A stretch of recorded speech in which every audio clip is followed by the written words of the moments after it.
Good afternoon. The time has come. The Judiciary Rules and Administration Committee will come to order. We appear to have a quorum, but not much of one, or just barely, I should say, and we are ready for business. The first item of business I'm going to, for those of you that were on Representative Young's subcommittee, I'm going to proverbially turn the gavel over to her, although it would be a long walk over there, to preside over a vote on the approval of the subcommittee minutes. So Representative Young, come on up, and I'll step out of the way. I'd ask that just members of that subcommittee participate in the vote.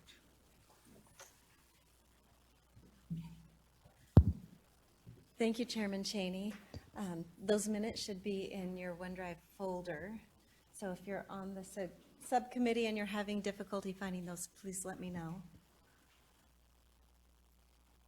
Give you all a minute to find them. And then we're open for a motion at any time. Representative Cannon. Thank you, Madam Chairperson. I move that we approve. Do I need to give the date? I don't know that I have the date in front of me. We will need the date. So we'll take a minute and find that. I think it February 9th. Is it February 9th? Does somebody have those? January 27th and February 3rd are the dates. Okay. I would make a motion to approve the minutes from January 27th, 2021 and February 3rd, 2021. Okay. All in favor? Aye. Any opposed? Thank you.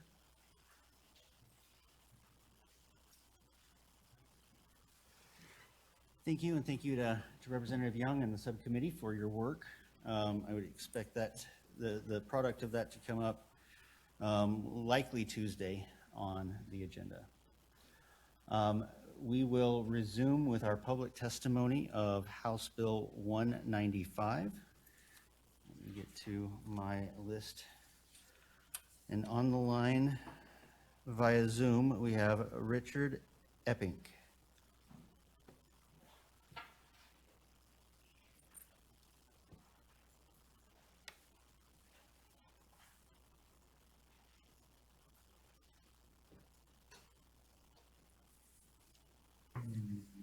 Thanks very much, Chairman Chaney. My name is Richie Epping. I am the legal director at the American Civil Liberties Union of Idaho, the ACLU.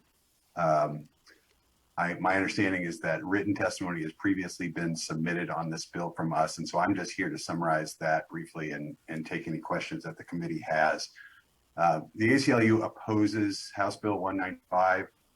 First of all, the legislature is not the time at all to be adding additional crimes to the Idaho Code. We have a criminal legal system in this state that is overloaded as it is, and adding another crime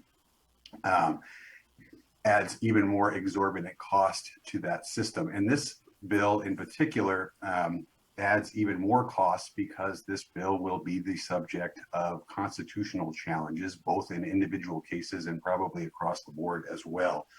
The bill, as I've explained in our written testimony that we previously submitted, goes beyond the very, very narrow restrictions that courts have allowed on these kinds of assemblies and speech. We have, as some of you may know, we have litigated challenges to restrictions on speech and assembly that this legislature has enacted in the past. We've always been successful in those challenges and have been awarded attorney's fees for those challenges. And this bill will likely be the subject of future challenges as well. So that's a second reason to oppose this bill, and that's why we do oppose it. And in Idaho in particular, and I'll stop here just because my time's running out, we aspire, and what I've always heard is that we are a state that aspires towards freedom and liberty, and this is a bill that restricts that. So we oppose the bill. I'll take any questions that the committee may have. All right, thank you.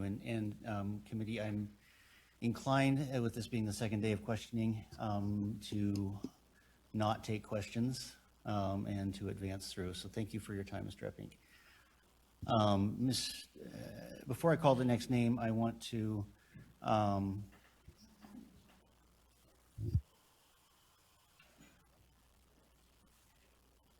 is there a problem, Representative Scott? Mr. Chairman, I just had a question for the testifier, but you said no questions, so I just turned my light off. We are here as we were over the summer and as we tend to be in this committee for many hours to hear what everybody has to say.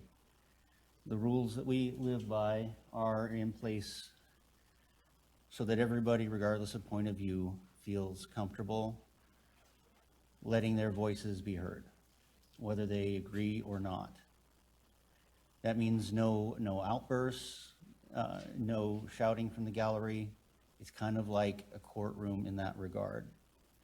And so also the people's business requires that we keep comments on the legislation at hand and that we keep comments constructive as well. So with those ground rules, I'd like to call Tani Brunner.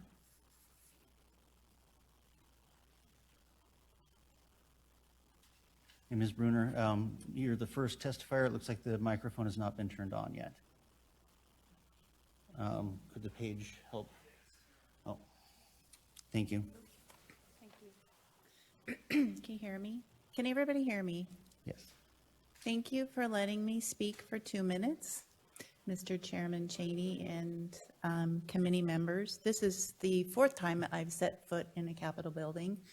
I will claim to say that I don't know much about the law. However, I know that we have constitutional rights and we have liberty, freedom here in the United States.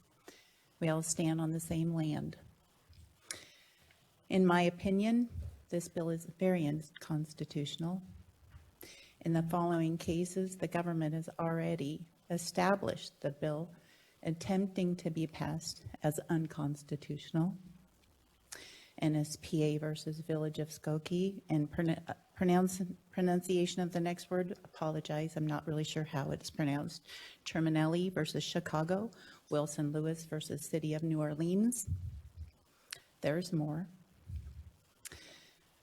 In this bill, line 13 and 14 are concerning to me, maybe to others as well, because it says that people can be arrested for being annoying. I can be annoying. I can be annoying standing in here. I can be annoying in a grocery store. In my opinion, for us, the people, to be compared to Nazi Germany is completely inappropriate. It's provoking people's emotions instead of looking and focusing on the language of the bill. We, the people, have the right to peacefully protest. And the way I see this bill, it's taking away that right. Thank you for the time. Thank you for your testimony. Online, we have Aaron Schmidt.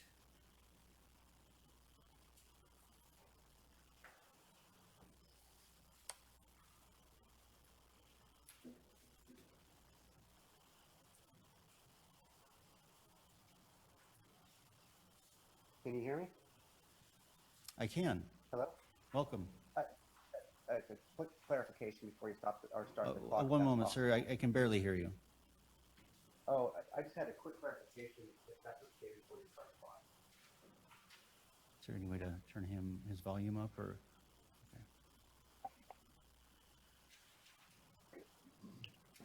Can you hear me now? Yes, that's perfect. Is that better? Yes. Oh, fantastic. Yeah, I just had a quick clarification, if that's okay to, before you start the clock. Okay. Go ahead. I was wondering, when giving testimony to the public, are they allowed to object, and then also, are they, I guess, as far as giving testimony, are they supposed to have equal time as with everybody on the giving testimony? No, I'm not sure what you're asking. I allowed the clarifying question to determine whether or not you were.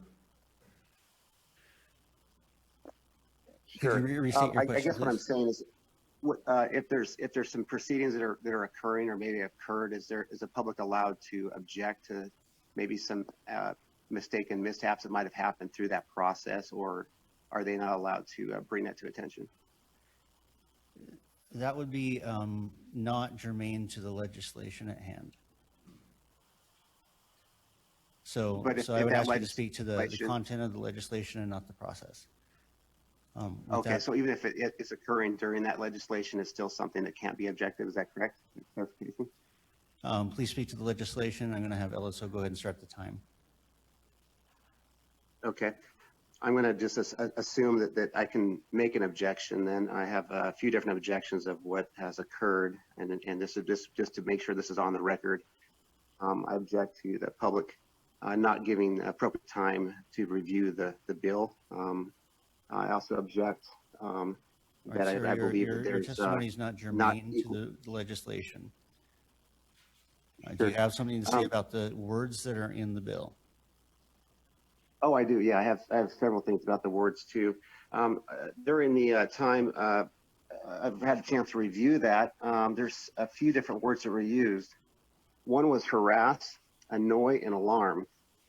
And those three terms, harass has already been, put in type of legal terminology that can already be used legally. So why are we recreating that in its new legislation? My other question is with the term annoy.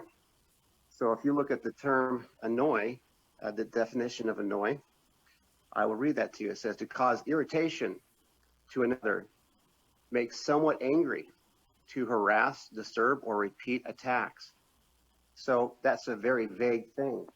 When you look at alarm, alarm is sudden anxiety and fear. ESP, that something very bad or dangerous might happen. So these are, I'm assuming that now with this, we can arrest people on public property and we can hold them with a misdemeanor, which is punishable by jail, I assume, and also would be on their record and would cause harm to an individual.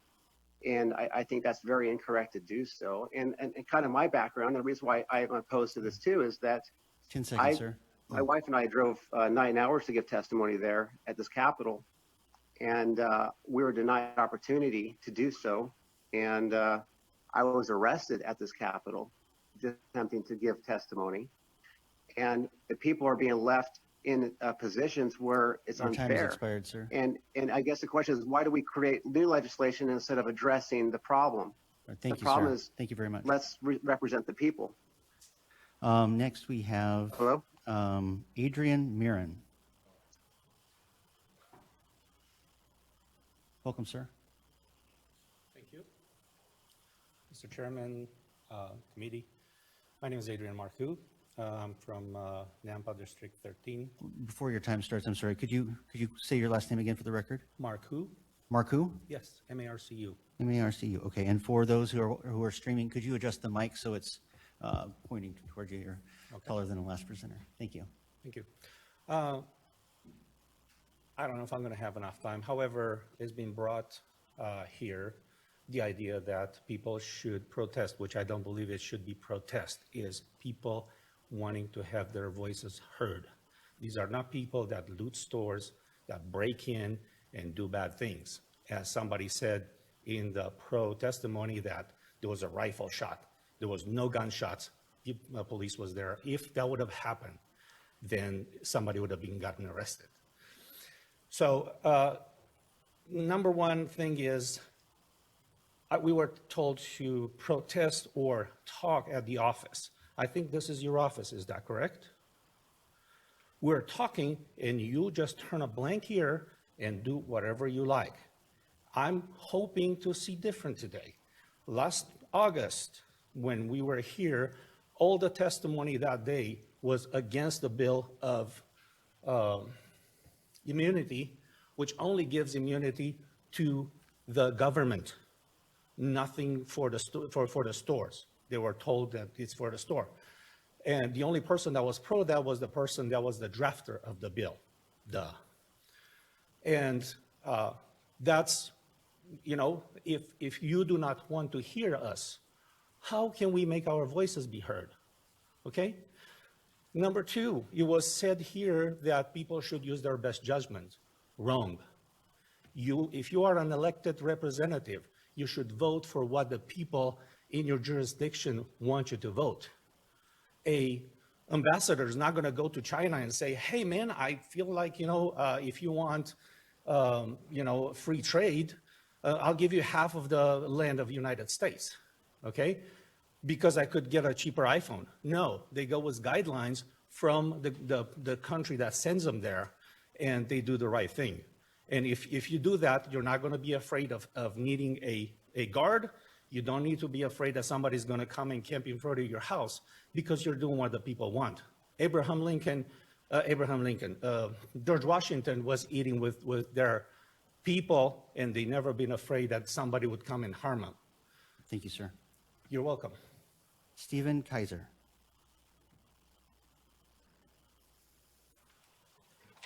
Thank you, Chairman. My name is Stephen Kaiser. I'm representing myself and so many of my neighbors. I live in Boise, one of the best cities in America, and also in one of the greatest states in America. I'm a retired police officer, and I swore an oath.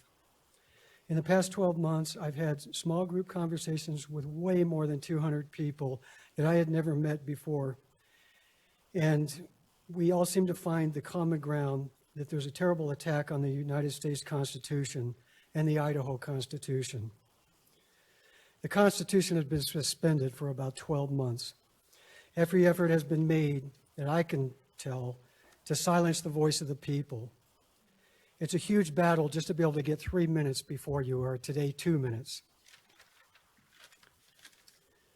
This bill could potentially slip through the system as allegedly constitutional, but it's not, because it's way too broad, it's too vague, and in fact, it's unnecessary because there's plenty of other laws in the books to deal with these situations. I'm aware of some situations that occurred in Idaho that I think are the impetus of this current bill, and they've been handled, they're investigated, criminal violations are enforced, and this bill is totally unnecessary. It says in front of a person's residence or dwelling place, which that is growing and growing all the time. It's going to include homeless tents pretty soon, probably in some areas. It says with the intent to harass, annoy, or alarm, which are really tend to be legally vague terms, way too broad because it's going to be interpreted as any annoyance. This is the kind of thing, some police officers love it because they can come in and pretty much arrest anybody with the assumption that the intent is there based on their actions. And in fact, the intent is usually there. They can't get their voice heard if there's not an element of annoyance involved. It's the annoyance that allows our voice to, at least in part, be heard. And then it says, except principal place of business. But what if there's a case where people are dodging hearing the voice by using it as a temporary place of business? I've never been arrested. I pray that I never am. But I'm more likely to be arrested in the next few months if the legislators don't take some action to make some positive change in the state of Idaho that's constitutional. Thank you. Thank you. Rick Schultz. Is Rick Schultz here? No? Carmen Glancy. Dominic Brandon. All right, that concludes the testimony, and turn the gavel over to Linda. Pardon me, Vice Chair Harkin.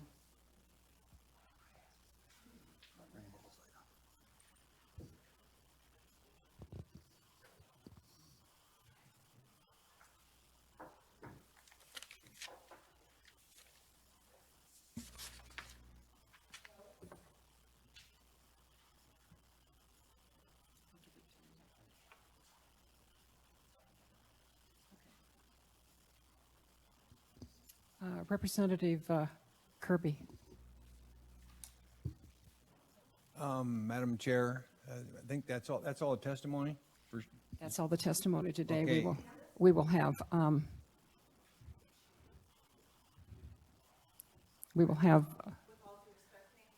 excuse me?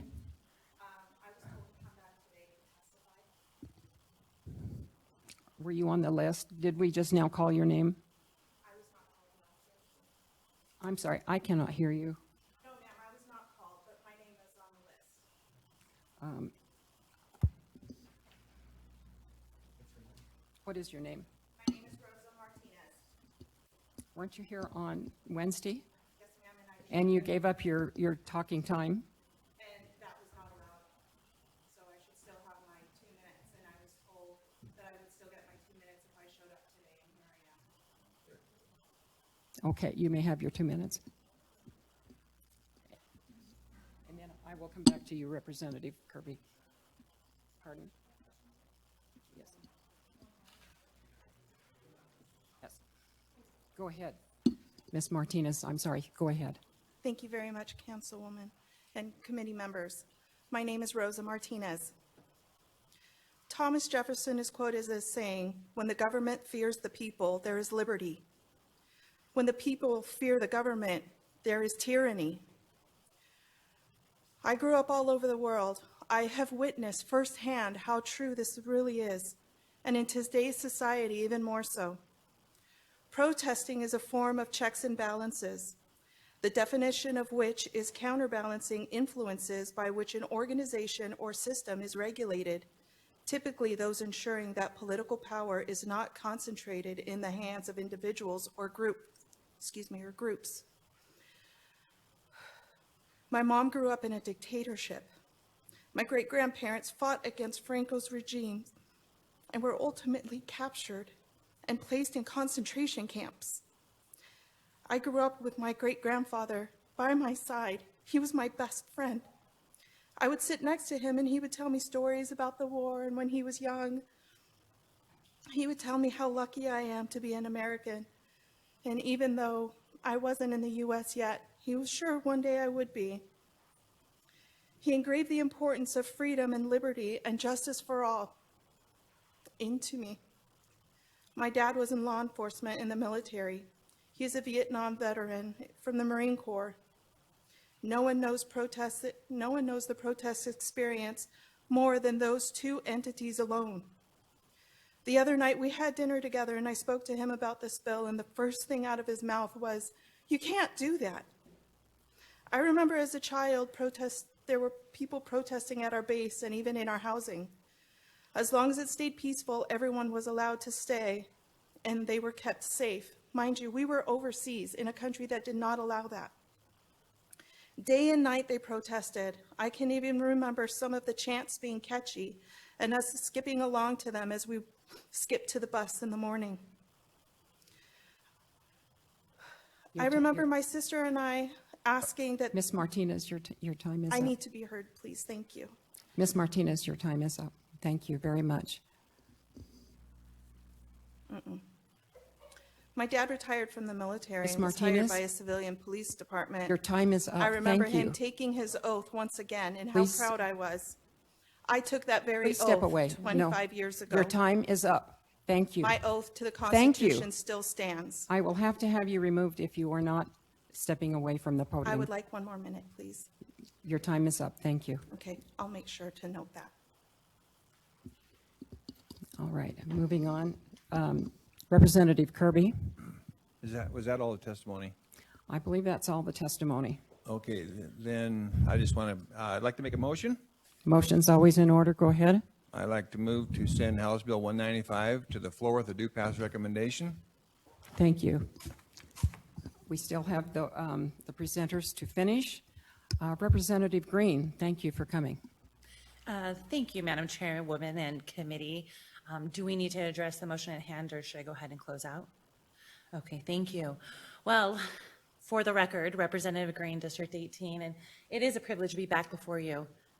I recognize that the past few days have been very tense. You can feel it in the room, and rightfully so.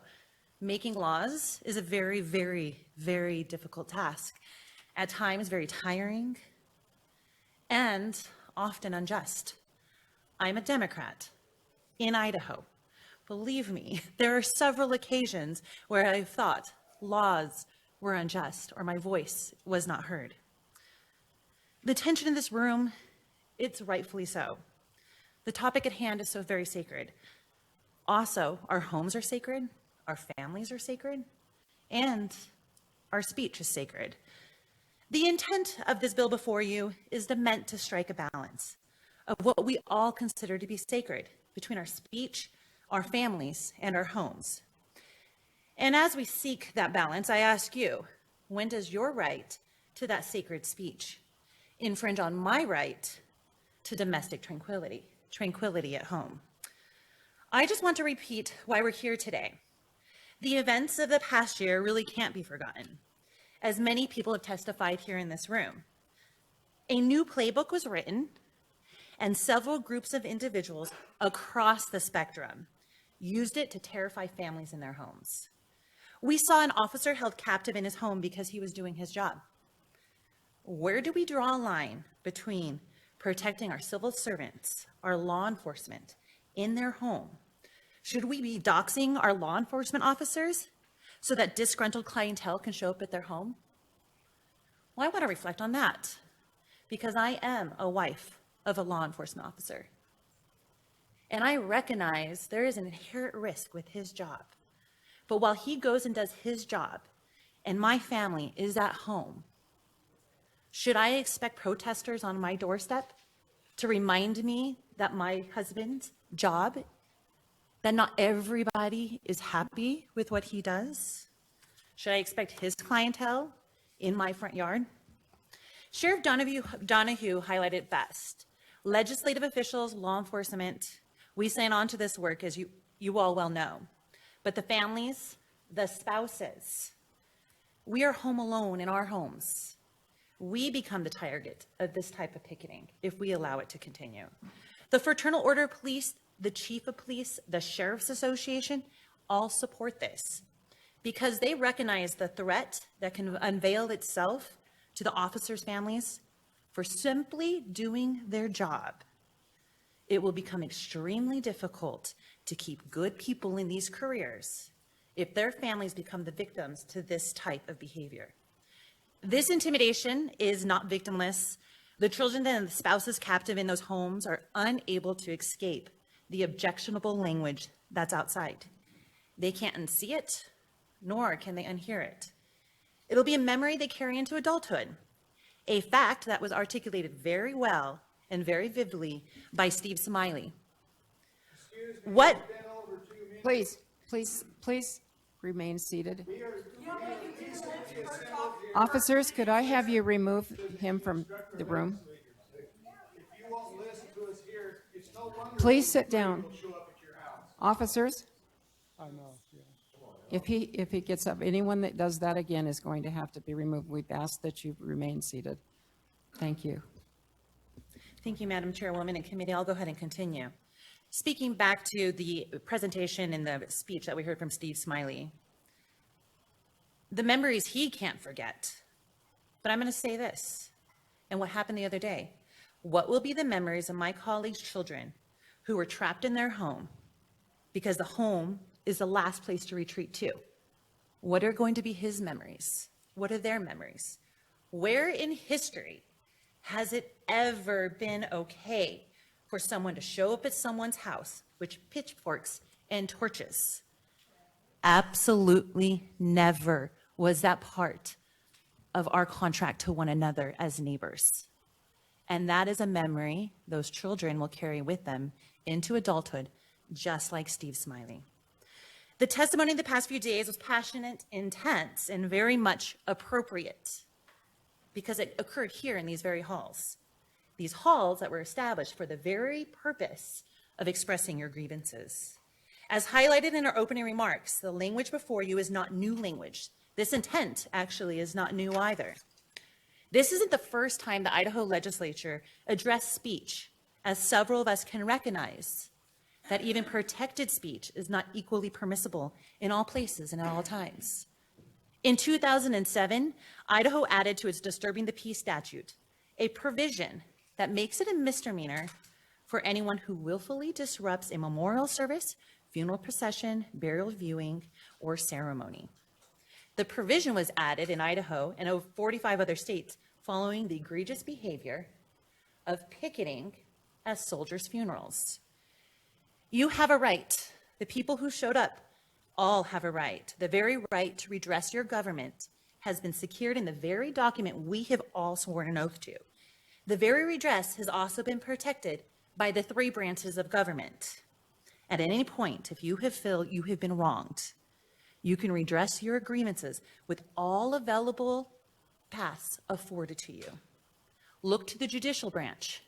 If you don't feel your voice is being heard or your constitutional rights have been infringed on, look to the judicial branch to express your grievances before you show up at someone's doorstep.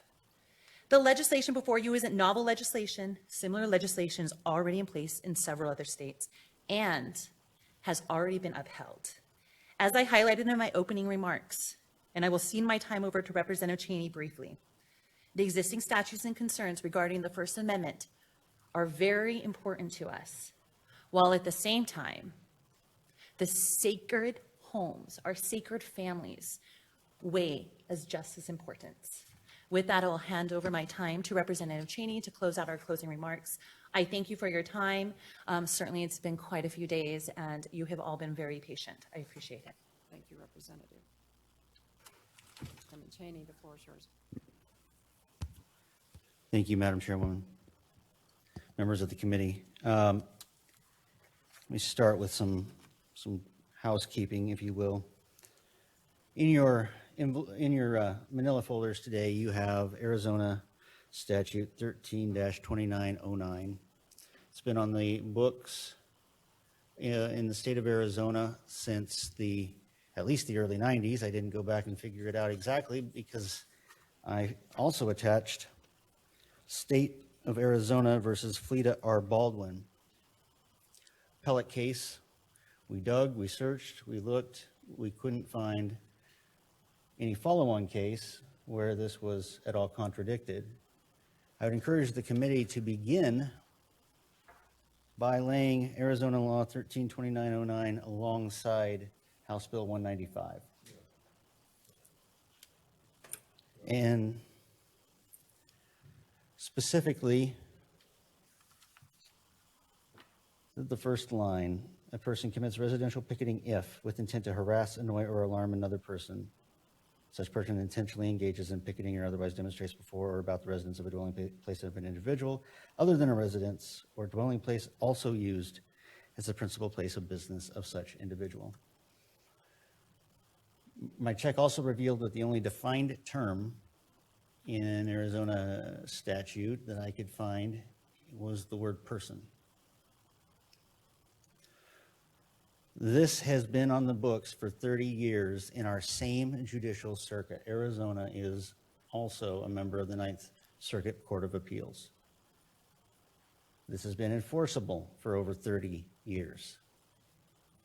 If you go back to State versus Poe, the case that I referenced in my opening PowerPoint, the state law case that I referenced in my opening PowerPoint, it begins by explaining that there are 2 different standards. One for the regulation of pure speech and one for the regulation of speech and conduct combined. This is a conduct restriction, not a speech restriction. This bill does not limit the ability to protest. If this bill passes, you will nonetheless have the same right to protest that you have now.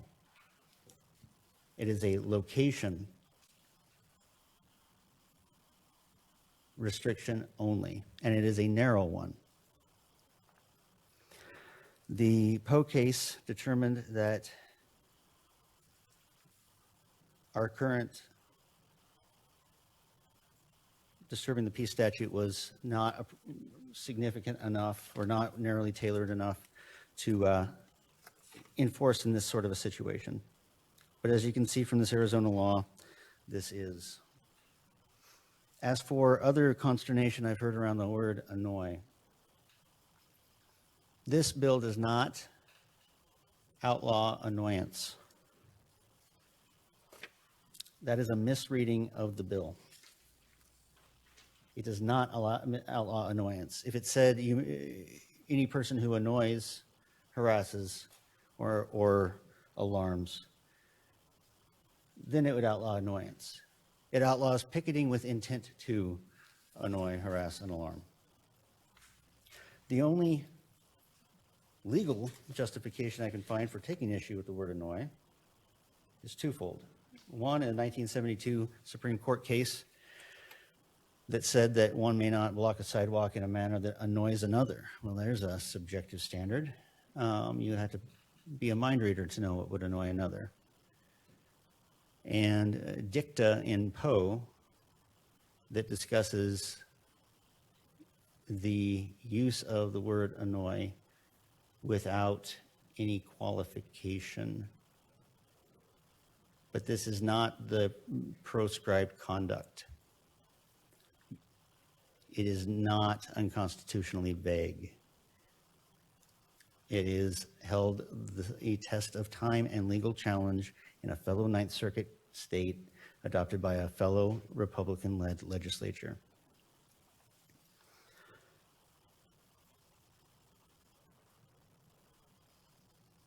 I would like to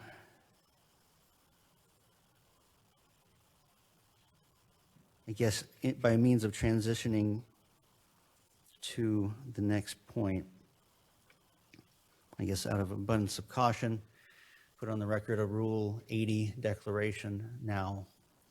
But then I would like you to forget that this in any way personally involved me earlier in the week when you cast your vote. Because this bill was not brought forward for Representative Green or I. The day it was introduced out of a concern for the greater status of our discourse and whether we are okay with bullying tactics. I'd also like you to, in your mind, divorce yourself from the justifications for the causes. I don't, and I have never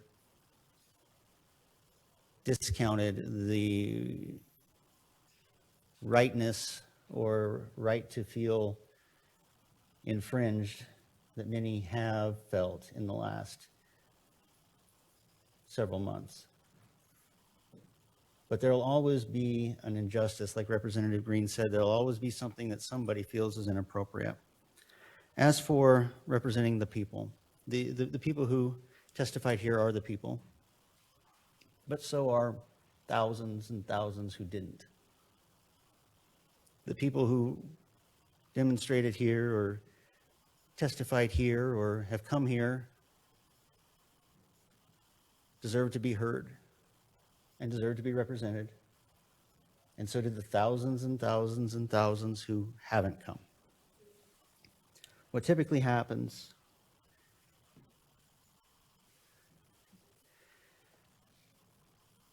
is those most passionate are the ones who actually show up. I can't remember who to give credit to for this quote, but somebody once said that the world is run by those who actually show up. Somebody smarter than me said that. I can't take credit for it.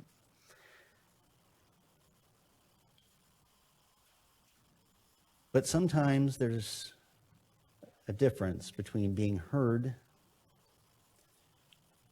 and having your opinion followed. It stinks. It happens here to us frequently, to each of us. Express our opinion, get outvoted. What we need to decide is what kind of a system do we really want?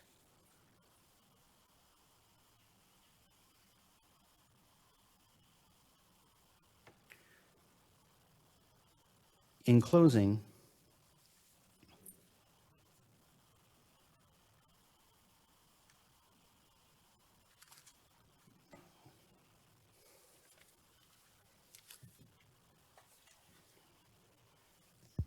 I would like to remind the committee,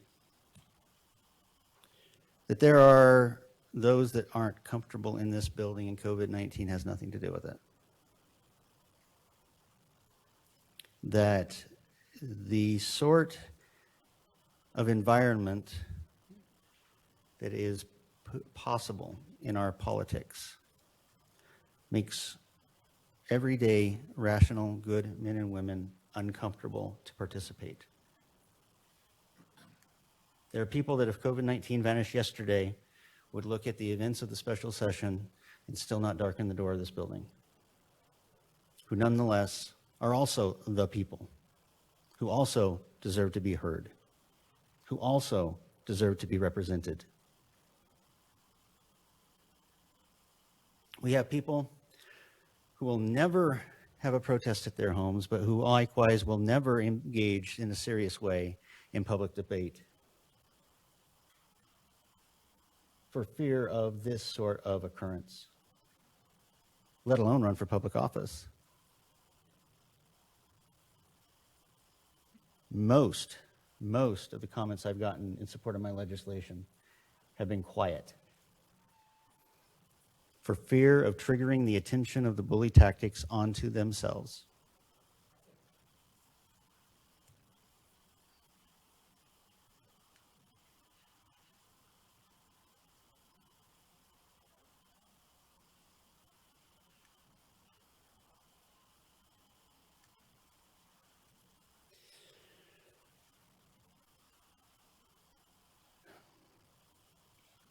These are bully tactics that we are seeking to remove from the public discourse.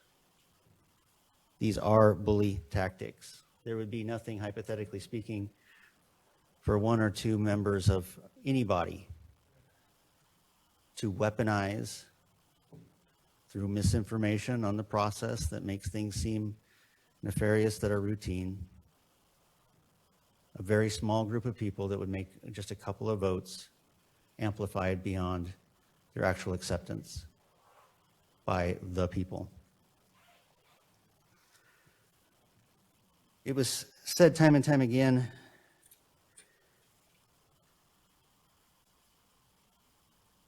that the voices weren't heard even when what was meant was the voices weren't followed. There was one comment in particular that I found especially informative, and I'll get to that in just a moment. But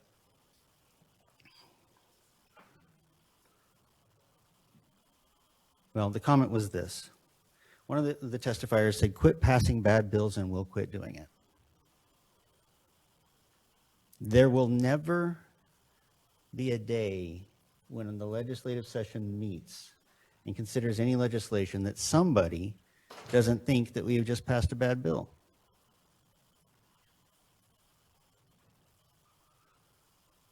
To what end? To what end? If the people who testified here today had their policy preferences, then there would be other groups who didn't. Do they need to come to our doorstep to get our attention in order to be heard? That's why it's important that this was a joint venture between Representative Green and I, because there are these groups on the right and the left. And while I respect their passion, I don't always respect their tactics. With that, Madam Chairwoman, I would stand for questions. Thank you. Okay. I do see Representative Gannon. Representative Scott. Thank you, Madam Chair. I just wanted to ask for a roll call vote when we take our vote. I just want to make sure I ask that ahead of time. Thank you. Representative Nate. Thank you, Madam Chair. Representative Chaney, I have a question about the content of the bill. In subsection 1, the final sentence says the provisions of this subsection shall not apply to a residence or dwelling place used as the principal place of a business of an individual. If this bill passes and it provides the protection that you intend for individuals in their homes, why would it not also apply to someone who happens to have a business in their home? Representative Chaney. Madam Chairwoman, Representative Nate. Because I wanted the smallest slice possible. Excuse me. Go ahead with your answer. Because I recognize that the right to protest is important, and I wanted to craft this as narrowly as possible. Representative Green and I both did. Madam Chair, follow up. Follow up. Thank you, Madam Chair. Representative Chaney. This sentence in there is problematic for me. First, because of what I've just mentioned, the disparate treatment between someone who has a business in their home and someone who doesn't. But also, it might be confusing for those who might be inclined to protest. How are they to know whether or not a residence is a primary place of business or not? Representative Chaney. Madam Chairwoman, Representative Nate, business organizations in Idaho register with the Secretary of State, and they register a principal place of business when they file their annual reports. Sorry, Madam Chair, that inspired another follow-up. One more. Thank you, Madam Chair. Representative Chaney, they may have to file, but is there any indication at the residence or the dwelling that it is a place of business? In today's remote world, many, many more businesses are being run out of people's homes. How does one know whether or not a residence is also a principal place of business? Representative Chaney. Madam Chairwoman, Representative Nate, if they want to protest the business, they'll find the location of the business. If they want to protest an individual home, that is inappropriate under this bill. Thank you. Seeing no other lights on, come back to your, I'll welcome you back to your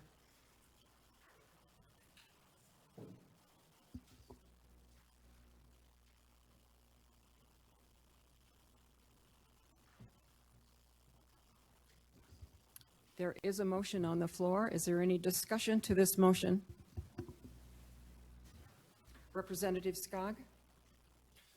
Thank you, Madam Chair. Comment. On these issues, everyone seems to become a constitutional scholar. We find that. But I think that's a good thing, that we are all looking at the Constitution to make our decisions on the laws and what we think of the laws and how they affect different people. I applaud the sponsors of this bill for their intent to protect people in the sanctuary of their homes. There is a temptation for me to vote according to what I want personally, and that's for all of this bad behavior to stop anywhere near any one of our homes. Would this bill withstand constitutional scrutiny? Maybe, maybe even probably. There's a tension between safety and liberty always. I found a state law that covers a lot of the bad behavior. So that covers everybody in Idaho. And there's also local ordinances that cover bad behavior outside of someone's home, other than simply picketing. Some of my constituents want me to vote yes. Many of my colleagues here want me to vote yes on this. But when there's that tension between peace and safety versus liberty, if I'm erring on my vote, I'm going to vote no on the side of liberty, even though part of me doesn't want to. So I'm going to be voting no. Thank you. Representative Gannon. Thank you, Madam Chairman, and I want to thank all the people who are here for their testimony, and some of them who've discussed this issue with me. I really appreciate the discussions, and I appreciate all of you participating in your government. Our system addresses grievances through public meetings like this, through elections, through our initiative, referendum, and recall process, and through the court system. And in your particular cases, I think they are working. Now, before you shake your head no, I want to remind you of what happened in the election last November. Many of you had a dispute with Central District Health. You had a dispute with those who were running Central District Health. And an Ada County commissioner was defeated and replaced. And today I heard on the House floor that Central District Health has changed its policies. Democracy has worked. I don't necessarily, as I've told many of you, I don't necessarily agree with Central District Health changing its policies, but it is. And it is because of an election. And that election was in November, and I suspect many of you participated in that election and supported candidates of your choice, and Madam one of Chair. them won. You actually Chair. changed public policy through. Yeah, point of order. Excuse me. If Yes. I may. And I appreciate what Representative Gann is sharing. It's my understanding that we shouldn't directly address the audience. So if we could continue the conversation without directly addressing the audience, I think that might be better. Okay. They won. And they changed public policy at the Central District Health. And therefore, as I look at this, I look at how necessary is it to protest, to annoy, to alarm, to harass, because our system appears to be working. And nobody is going to get everything they want, but some who participate in our system did get what they wanted. And for that reason, I don't think it's necessary to annoy, to harass, to use those methods. I think the appropriate thing for folks to do is find out who you agree with in public office and go out and work, go door to door, persuade people to vote your way and for your candidates. And there's going to be an election next year where you'll have an opportunity to do that. You're not going to win everything. But I think our system did work and has been working, and therefore I can vote for this bill. If I were convinced that our elections were rigged, if I was convinced that the process didn't work, I would vote differently. But I think the processes did work, and therefore I can vote yes. Thank you. Thank you, Representative Young. Yeah, thank you, Madam Chair. To speak to the bill, we've had a lot of testimony now and a lot of discussion about this issue, and it's really near and dear to a lot of our hearts. One thing that I have appreciated as we've had this conversation is how evident it is that we all place great value on our freedom of speech, on our constitutional rights, and on the security and peace that we have enjoyed as Americans. And I just would like to express my appreciation for that awareness. Sometimes the things that frustrate us the most are evidence of the things we value the most. And I don't want the things that we value to get lost in the conversation. It's been said by some that this bill is unconstitutional on its face just because it places a limitation on free speech. And I'm not convinced that that's the case. Obviously, we do place limits on appropriate speech.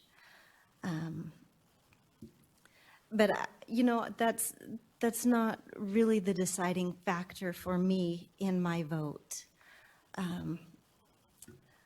We've talked in very general terms about a lot of different kinds of behavior that I think we all agree are inappropriate.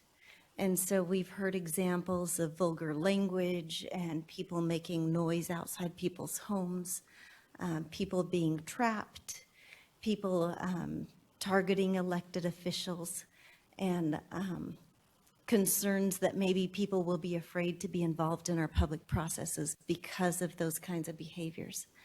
And I believe that if we were to take a poll of this room, we would all agree that those kinds of behaviors are inappropriate, which is interesting.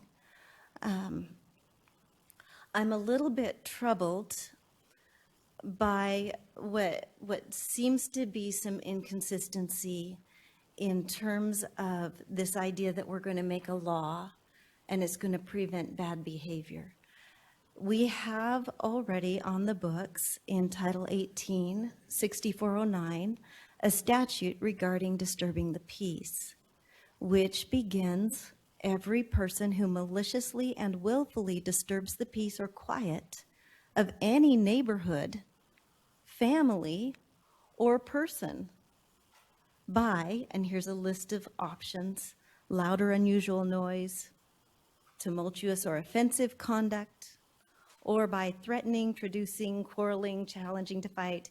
It goes on, it includes using any vulgar, profane, or indecent language within the presence or hearing of children, and we've heard a lot about children and the way that these behaviors might affect children. That language, those behaviors are captured in this section titled Disturbing the Peace. And if you look at 6410, which is the very next one, it says that if somebody's engaging in these behaviors, more than one person, two or more people, they're assembled to do these kinds of things and they refuse to disperse. That's a misdemeanor as well. And yet I'm told that we are not able to enforce 6409 and 6410. And so I guess I am brought to wonder if our problem is that we already have laws on the books that specifically address all of these things that we disagree with, and we can't enforce them. My personal feeling is that we ought to be analyzing why we can't enforce them, and we ought to be addressing that problem within our state code. I'm not convinced that this new language gets to the heart of the things that we all find so offensive. Some of my specific concerns about the language include the fact that I've been unable to find any definition of picketing in state code. I don't know what picketing means. Does it mean I'm on the sidewalk with a sign that has a board like the kind you'd use to build a picket fence? I think that's where that started with. And there's a sign attached to it. Is that picketing? Well, what if the sign isn't attached to a picket? What if it's on my t-shirt? Or what if it's not really that I have a sign because it says in picketing or otherwise demonstrates?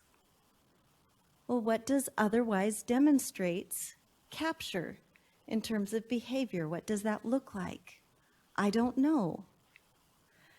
And if I otherwise demonstrate with intent to harass, annoy, or alarm, but harassing, annoying, or alarming are not dependent on my intent as an individual, but rather on the perception of someone else to be determined, that's a very vague standard, and I'm uncomfortable with that. I appreciate so much the conversations that we've had.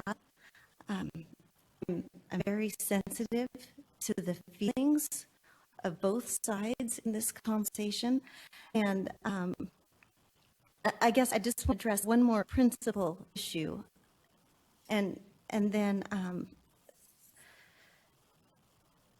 we talked about freedom of speech being exercised within our public buildings and our public processes, and I agree that that's very important.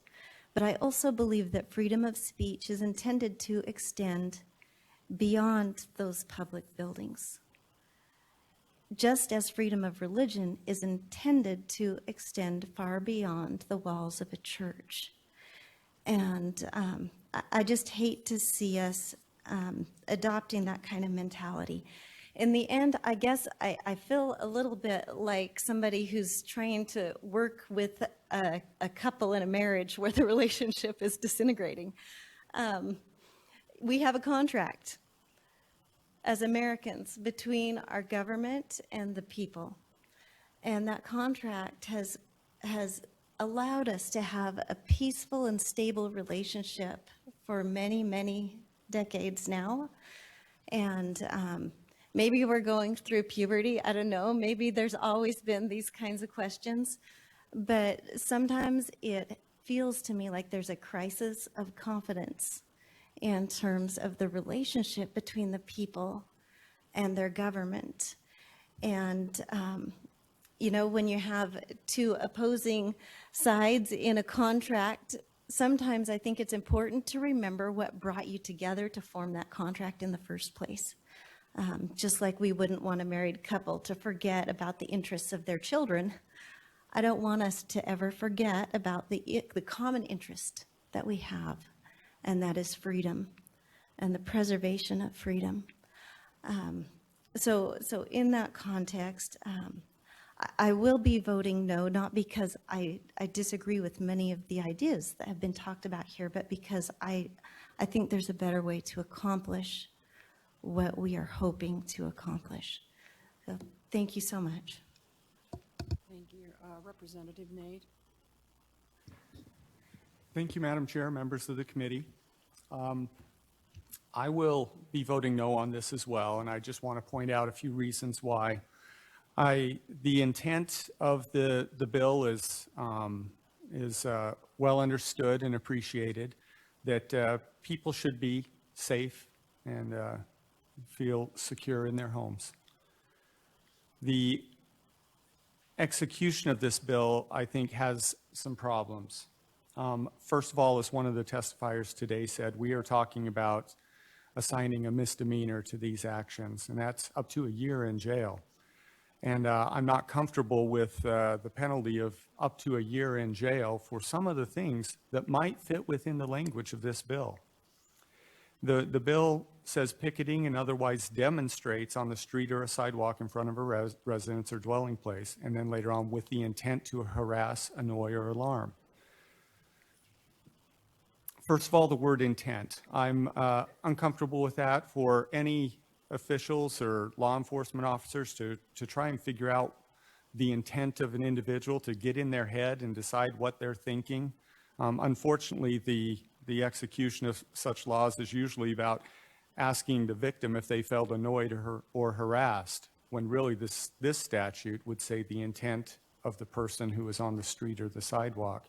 And because it's nearly impossible to determine intent, I don't know how this could be enforceable that way.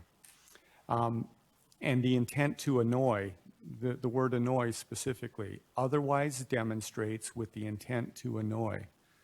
And this is from being on the street or a sidewalk in front of a house. And it doesn't say what kind of persons or anything like that. Could be any person, could be your neighbor. You could be upset with your neighbor and out in front of their house, annoy them in some way.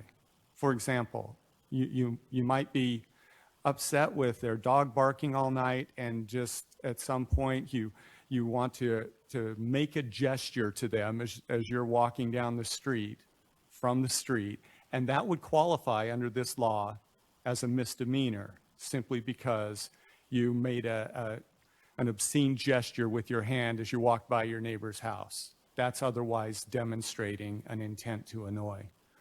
And as my daughter pointed out today, she said if it's demonstrating on the street or sidewalk with the intent to annoy, she could have had her little sister arrested many times.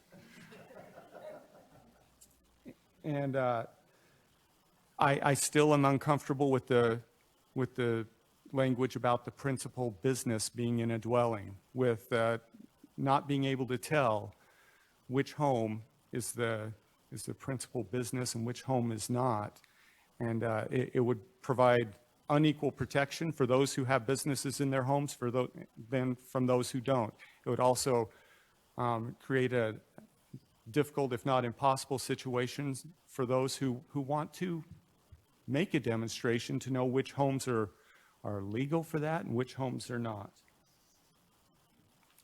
We haven't even talked about the issue about somebody who happens to live near a public square.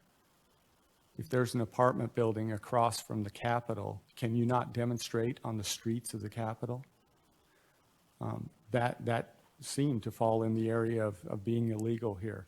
I think this bill, while well-intended, has a lot of technical difficulties with it, and more broadly, I do think it's unconstitutional. When we're talking about limiting speech on public streets whether they're in front of a home or not, I think we are in violation of the First Amendment of the Constitution.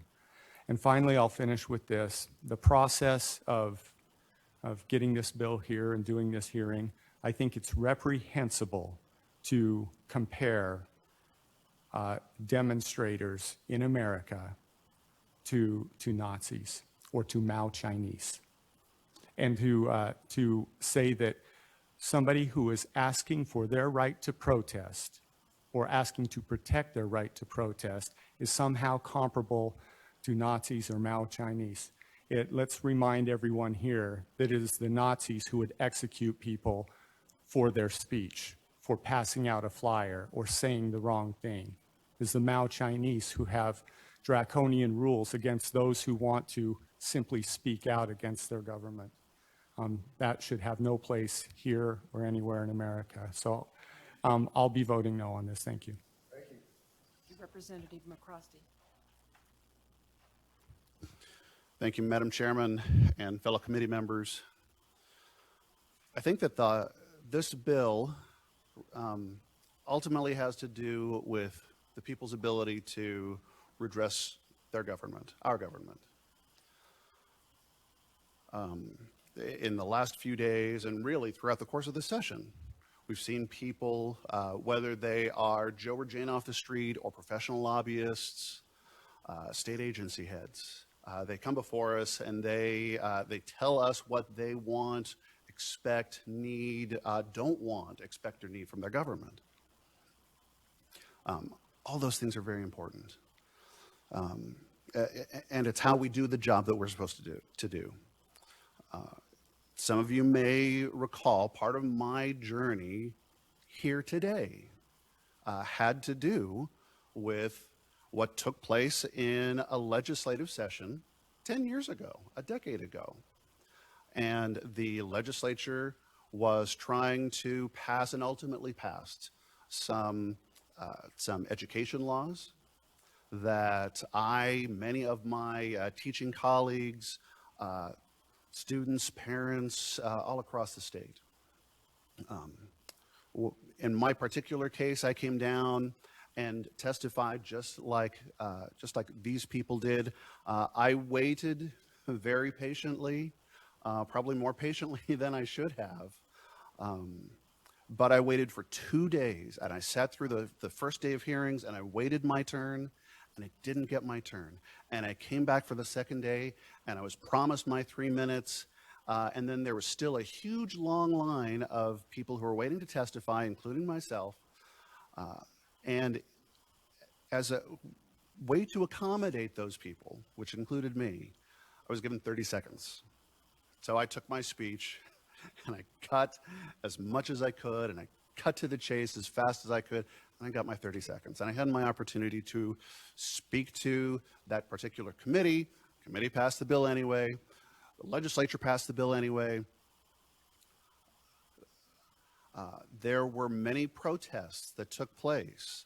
There were hundreds of people who walked around this Capitol building many times. Rallies in the front of the State House.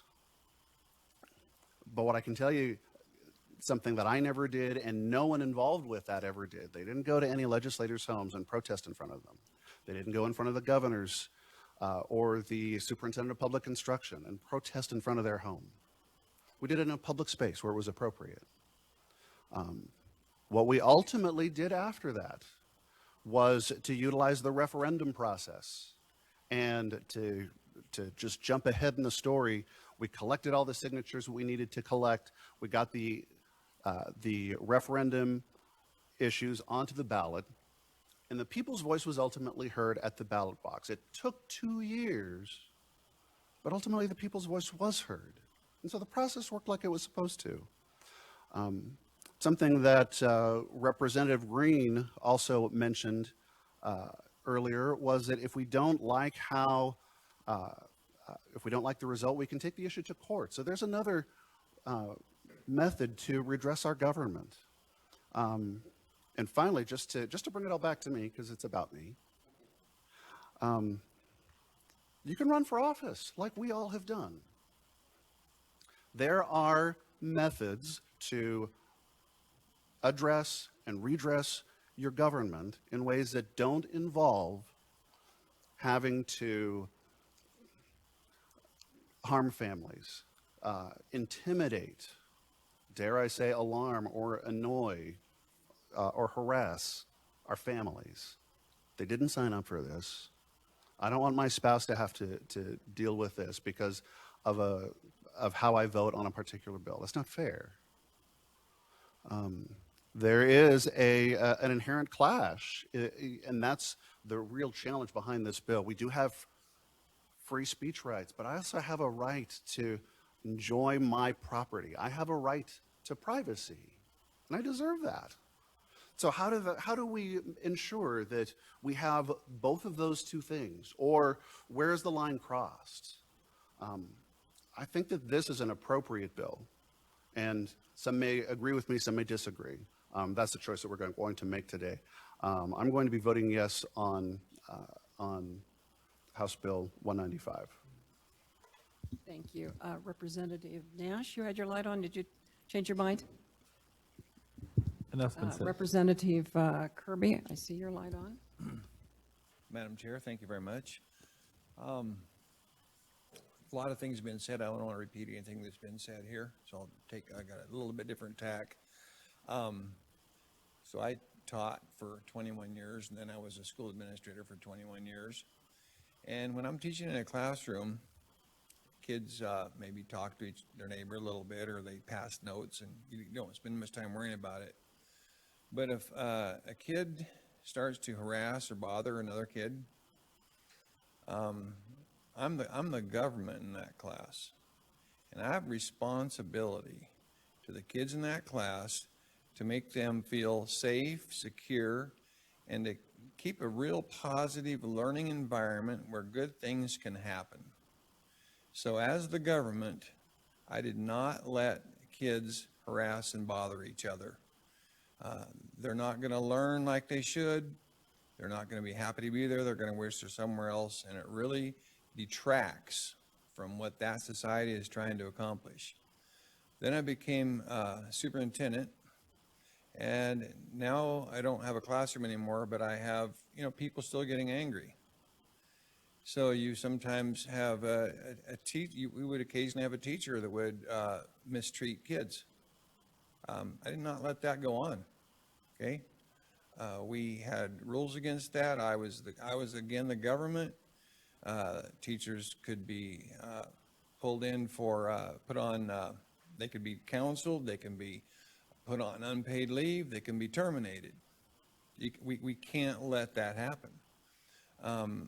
Parents sometimes would be very angry, whether it's at a coach, kids not getting some fair deal, or in a classroom, something's going on. So a parent would want to come down and yell, be sarcastic, rude, mean, treat our teachers that way. And I don't allow that to happen. I'm the government. I want our teachers to feel like they're in a safe environment. They treat other people properly, and other people treat them properly. And I did whatever was necessary since I was in charge to make sure that the teachers in my district could, to the best of their ability, and in that society that we had, everyone could operate at a high level because they felt they could go about their business without needing to worry about being harassed and intimidated or felt miserable. So now I'm here, and we're again the government. And I feel like we have a tremendous responsibility to the citizens of this state, this society, to keep this thing moving ahead in a most productive fashion. People need to be able to feel safe and secure in their homes. A home is a place you've got to retreat with your spouse, your kids, other family members, whoever's over. And in that safe area, you need to not be harassed or intimidated in any way, shape, or form. I was in the public life where I live. I've been in the public life for over 30 years as a head basketball coach, as a superintendent, teacher, and now in the legislature for my 7th year. I get many phone calls. I try to answer everyone and have a nice long conversation. Hundreds of emails. I answer the ones at least to my constituents. Not very often, but people do come to my house. Come on in. Let's chat. I'll visit with you. You can say what you want to say. I'll say what I want to say. We go back and forth, back and forth. We have a good exchange. To me, those are the appropriate ways to handle people in their homes. I fully believe in demonstrations and peaceful assembly. It's important. I've been around. I've participated in those. I was mad at somebody. I went down and joined the crowd. Okay, that's an important part of what we have here in America. But, and I've looked at the Constitution. Everybody talks about the Constitution. I've scoured this Constitution backward and forward. I don't see anywhere in there that it says that we can allow our citizens to go to people's homes and harass and alarm them. There's nothing like that in the Constitution. And I think that right now we have a hole in our statutes, and I think it needs to be corrected. So that we can, I don't think our society is going to work at a high level of productivity if people do not want to participate in government, if they do not want to be a sheriff, they don't want to be a policeman. Those people are all supporting this statute because they want their people to go out and make decisions sometimes that people are going to be mad about. They should be able to go home and feel safe. The mayors, the city councilmen, the county commissioners, school board members, these people should be able to go out, listen to both sides of issues, make a decision that obviously not everyone is going to like. They should be able to go home and feel safe and secure. So for those reasons, Mr. Chairman and good friends here, I'll be supporting this bill. Thank you, Representative. Representative Troy. Thank you, Chairwoman. I guess I want to say a couple things. First of all, the testimony has been really powerful, and I've so appreciated those folks that were able to come and testify. Unfortunately, I represent a district that's a long way away from here, and so my district's voice has been through emails and phone calls to me, and I've appreciated that. I just want to note a couple of things. If this law was unconstitutional, I think since it's been on the books in Arizona for 30 years, it would have been found to have been so. 30 years is a long time for a bill to be on the books and not be found unconstitutional.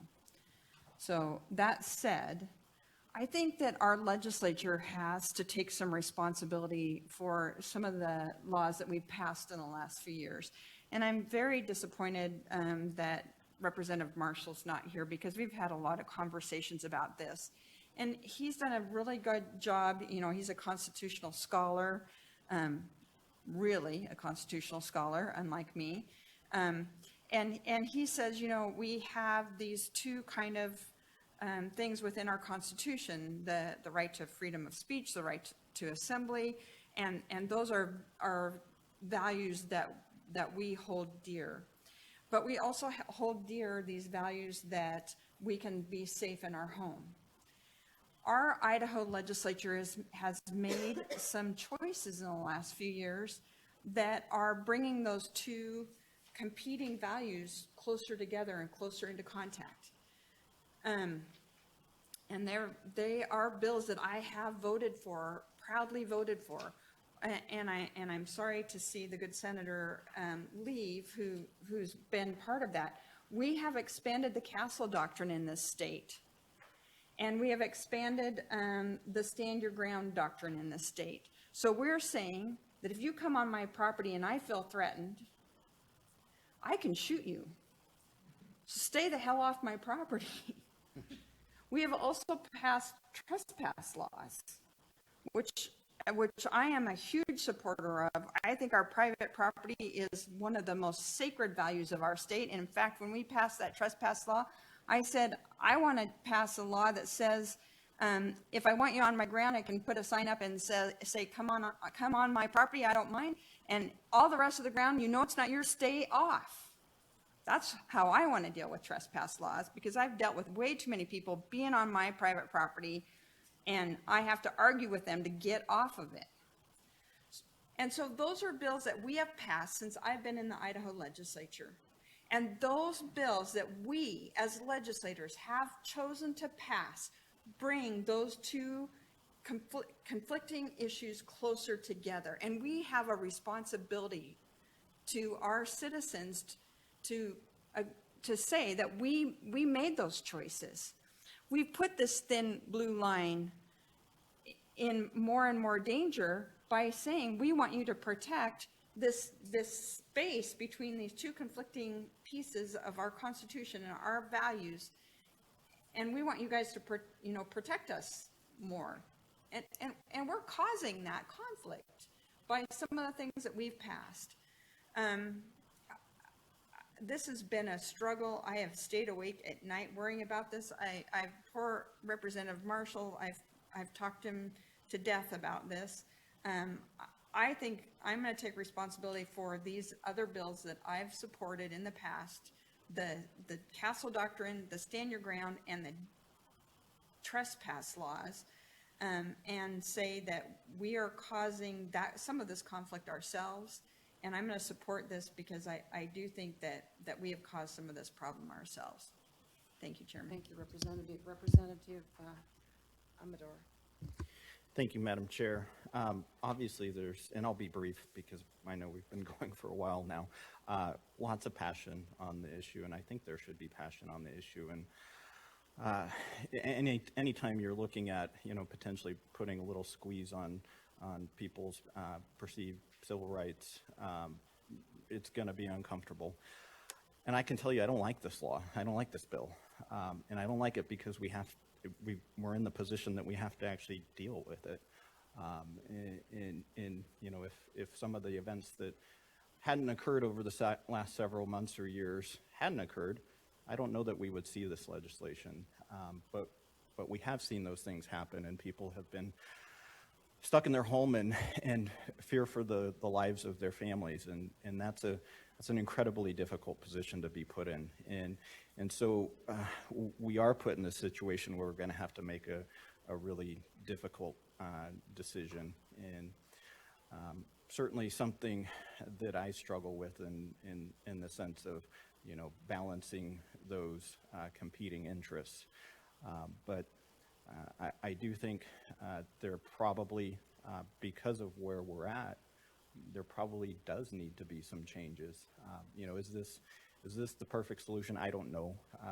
I'm like Representative Troy. I'm not going to claim to be a constitutional scholar in any sense of the word. But I do give a lot of credence to Representative Marshall, and we certainly have had some conversations about the First Amendment, and it's not necessarily a carte blanche type of situation. There are times where we do have the need to put a little bit of some brakes on that. I think what we've, through the discussion, have talked a lot about is how this affects public officials and your ability to redress your government. And I think that's really important, but this potential legislation goes much further than that. It covers everyone. And I start to think about, well, what if you're an employee of the government, or you don't even have to be an employee of the government. What if you're just a private citizen and there were individuals that didn't like something that you were doing in particular, and so they showed up at your house and were protesting and intimidating your family. And I think, well, do we as government, a government entity, bear a responsibility for protecting those individual citizens in their home? And I think we do. I think there is some responsibility for for us to ensure that people feel safe in their home. So as much as it's a difficult situation, and I don't want to have to, be put in a situation where we do have to vote on this. We are in that situation, and I will be supporting the bill. Thank you. Representative Cannon. Thank you, Madam Chair. This has been a tough one for me. I've listened to all of the testimony and all of the argument, and I've kind of, to be honest, gone back and forth a number of times during the past few days. I think that the points made by Representative Kirby are compelling. I think that some of the points made as far as unintended consequences are very well taken. I don't think that this is a perfect bill. I think one point that hasn't been made, and I'll make that point and then be pretty brief, but one point that hasn't been made is, to me, there's an unintended consequence to not passing this bill too. And what I would say is that there are two groups of people, at least two groups of people in the country, common people and what I would term the elites. And the elites can create barriers between themselves and the people. And the unintended consequence of leaving things as they are is that as we protest at commoners' houses, we drive them away, and we're going to be governed by the elites. And that's a heavy price to pay. I'm going to vote in favor of the bill. Thank you. Are you turning on your light, Representative Erickson? Gotta save the best for last. No, just kidding. I've had a great respect for this body in the last couple of days, because this is the first time this particular committee that I've been a part of. I'm new in this legislature, and I've had the opportunity to meet with everyone in this committee and talk about this particular piece of legislation, and also talk with the general public, and hear people back at home, and talk to individuals out in the hallway and hear them, and try to take that energy to hear your voices, because that's what this bill was about. They felt unheard, and they felt like their government had failed them in their local community, and they had no other option when they did these things. And I wanted to assure this general public and my constituents back home that I am not that individual. You can reach me. You can come to me, you could talk to me, and I will listen to you, and I'll take that time as much as I can. I've even given guidance to my local constituents when there were so many of them, and it was so overwhelming with the amount of people, on how that they could do that more effectively and have one individual represent multiple people. And in the last 2 weeks, that has happened. I've gotten emails that say, hey, I represent 80 people, and here's why. And they would list the names, and I appreciated that. And that's how this works. And talking to you all, I just have had so much respect for what you guys stand for, and it is our duty to allow that, and it is taking place, and that's why, in this case, I also am a person who's strong on protecting families, protecting children especially. If this were to happen in my family, it would be a very interesting reaction, and I won't say my boys they enjoy a good fight and a good argument with the public, but I would prefer that not to take place. I prefer them to come to me and let me be that person that can communicate with the public and do my job and do my duty as an elected official. This body, I can guarantee you, has done their work on this bill in the last few days, because I've sat here with them and I've watched them have meeting after meeting and hours of conversations on this topic. So just know it was not taken lightly when this body did this work. And I'm supporting this bill as well for that reason, knowing that I have a duty and obligation to protect those citizens that I work with. Thank you. Thank you. I would, as the chairman, like to just make a few comments as well.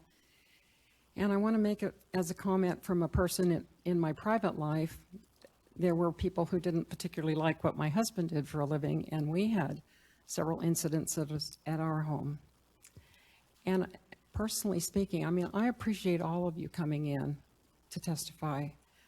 And I'm sorry that we could only give you 2 minutes, but we heard you. We heard you. But I have to tell you, when one is frightened to be in their own home, and it took me several years to be able to stay alone in my own home after these things happened. And at one time, we also had a young child at home when one of them happened. And it is not something that you want to go through. And oftentimes, people go through therapy just to be able to live in their own home. That should be a solace to them. It should be somewhere they feel very safe. If you come to my house and you knock on the door, you call and say, I need to come see you, that's great. But to frighten somebody is not great. And for that, I have to support this bill as well. Seeing no other lights, we will take a roll call vote.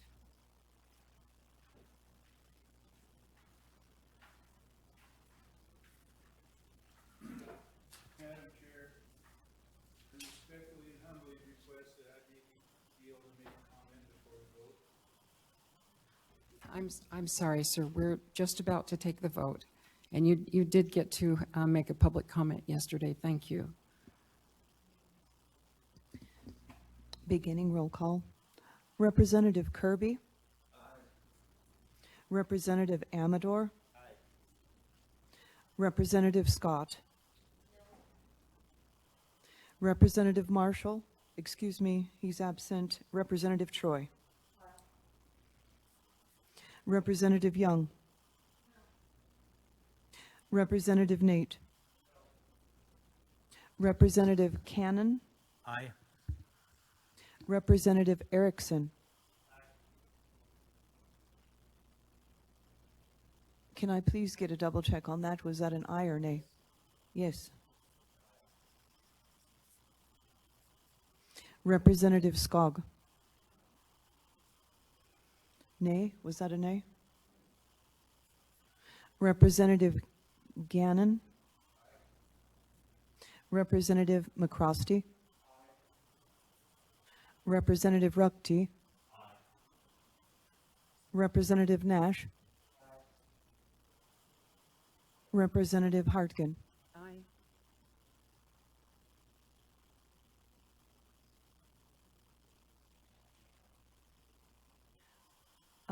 It was my understanding we had a Rule 80 with Chairman Chaney. Is that correct? Representative Chaney?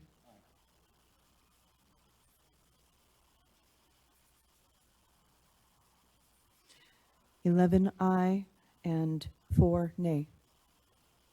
Thank you, committee. This vote does pass, and it will go on to the House floor. With that, we're adjourned.